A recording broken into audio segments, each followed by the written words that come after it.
Kementerian Pertahanan menyebut pelanggaran kedaulatan wilayah Republik Indonesia kerap terjadi karena lemahnya sistem pertahanan dan persenjataan. Menteri Pertahanan Prabowo Subianto mengklaim bahwa Indonesia perlu melakukan modernisasi alat utama sistem senjata atau alutsista untuk mendukung kemampuan pertahanan, khususnya di wilayah perbatasan. Lantas apa saja upaya Kementerian Pertahanan untuk modernisasi alutsista Republik Indonesia? Akan kami bahas lengkapnya dalam Belanja Senjata ala Prabowo.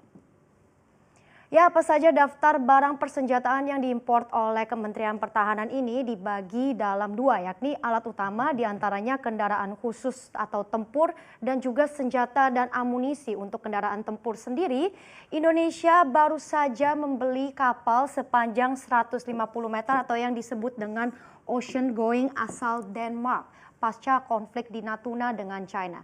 Dan untuk pesawat tempur sendiri, proyek kerjasama pesawat tempur ini sudah dilakukan oleh Indonesia dengan Korea Selatan dalam pengembangan pesawat tempur KFX-IFX yang biayanya mencapai 8 miliar dolar Amerika Serikat dan melibatkan APBN kedua negara ini. Dan nantinya pesawat tempur berteknologi canggih ini memiliki kemampuan khusus, salah satunya yaitu jammer elektronik yang dapat merusak sistem elektronik musuh. Dan rencananya proyek ini akan rampung pada tahun 2021 mendatang. Selain itu, Indonesia juga tidak kalah dalam membuat senjata berkelas dunia sehingga kebutuhan alat tempur TNI tidak sepenuhnya 100% mengandalkan negara lain. Dan berikut adalah beberapa kendaraan tempur TNI buatan bangsa. Yang pertama ada kapal selam Alugoro 405 yang dibangun melalui kerjasama PT PAL Indonesia dengan pemerintah Korea Selatan. Kapal selam berjenis diesel electric submarine ini memiliki panjang 61,3 meter dengan kecepatan 21 knots di bawah air serta kapasitas 40 kru dengan kemampuan jelajah hingga 50 hari dan usianya dinyatakan sangat awet hingga mencapai 30 tahun. Dan kedua, kapal laut KCR-60M, maksud saya di sebelah sini, juga dirancang oleh PT PAL Indonesia yang dilengkapi dengan senjata 50 kaliber 22M dan peluncur rudal. Anti kapal permukaan ini dapat meluncurkan rudal yang mampu berlayar 5 hari dengan kecepatan jelajah 20 knots. Dan kapal ini juga telah menjadi incaran negara lain seperti Malaysia dan Filipina. Dan selanjutnya pesawat tempur CN-235. Dan ini adalah buatan PT Dirgantara Indonesia atau PTDI asal Kota Bandung. Pesawat tempur berkode CN-235 ini juga menjadi langganan beberapa negara lain seperti Senegal dan Pakistan yang mampu mendeteksi target kecil dan dilengkapi dengan teknologi capability full tank yang sangat memungkinkan pesawat agar tidak perlu lagi mengisi ulang bahan bakar untuk melanjutkan penerbangan ke rute berikutnya. Dan tidak ketinggalan, perkembangan juga tengah dilakukan oleh Kemenhan, TNI dan PTDI dan juga BPPT terkait produksi massal drone mata-mata dalam negeri yang dapat mengangkut bom, dan ini drone-nya bernama Medium Altitude Long Endurance atau yang biasa kita singkat dengan drone MALE yang mampu terbang selama 24 jam hingga ketinggian 30.000 kaki. Sehingga fungsinya ini dapat membantu pengawasan keamanan dan pertahanan wilayah. Hasil prototipe drone MALE sendiri sudah selesai dibuat dan memiliki panjang 8,3 meter dan lebar sayap 16 meter.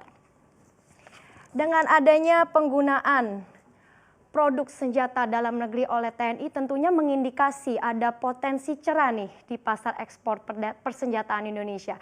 Pada periode Januari hingga September 2019, Badan Pusat Statistik BPS membukukan ekspor senjata dan amunisi Indonesia senilai 479.500 US dollar. Dan negara tujuan ekspor utama yaitu Afrika Selatan sebanyak 284.000, Belgia senilai 111.000 dan Jepang sebanyak, ini saya koreksi ya, 43.000 dolar US. Ini dari sisi senjata dan amunisi saja. Kalau kendaraan tempur, total ekspornya ini bahkan lebih tinggi lagi, sebanyak 1,23 miliar US dollar. Ini jauh lebih tinggi dari senjata dan amunisi karena jelas harganya pun juga lebih mahal ya. Karena kendaraan tempur buatan dalam negeri kita ini juga sangat diminati oleh negeri tetangga kita seperti Filipina. Yaitu mereka juga sudah membeli dari kendaraan tempur kita sendiri sebanyak 572,25 juta dolar, lalu Vietnam 272,68 juta dolar, dan Thailand sebesar 119 juta dolar. Sebanyak itu jadinya ya. Dan Prabowo sendiri pernah menyebut nih bahwa anggaran bidang pertahanan dan keamanan memang terlalu kecil. Ia pun mengakui peningkatan anggaran menjadi salah satu upaya dan fokusnya dalam memperkuat ketahanan militer Indonesia. Anggaran pertahanan 2019 pada dasarnya ini meningkat sebanyak 0,74% menjadi 108,4 triliun. Dan di tahun 2018 sendiri sebesar 107,6 triliun.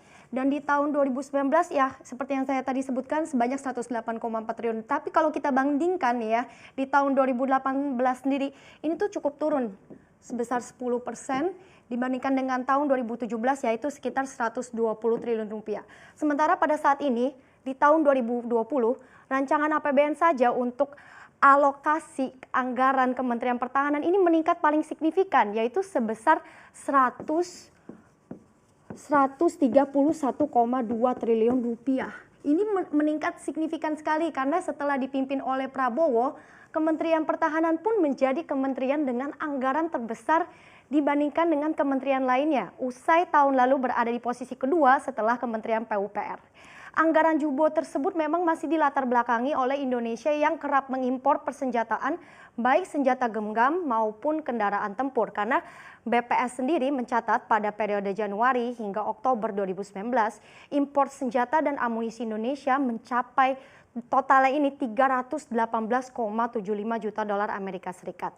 Dan adapun negara asal produk senjata dan amunisi ke tanah air pada tahun tersebut berasal dari Brasil, yaitu senilai 114,5 juta US dollar dan Republik Ceko sebanyak 43,92 juta US dollar dan Sudan 18,9 juta US dollar. Dan kemudian adapun total impor kendaraan tempur Indonesia pada periode yang sama ini mencapai 231, juta US dollar.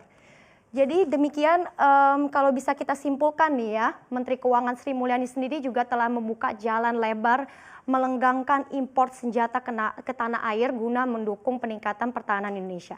Dan kita harus nantikan dan kita lihat sendiri bagaimana komitmen maupun gebrakan militer Prabowo lainnya dalam terus melindungi kedaulatan Indonesia.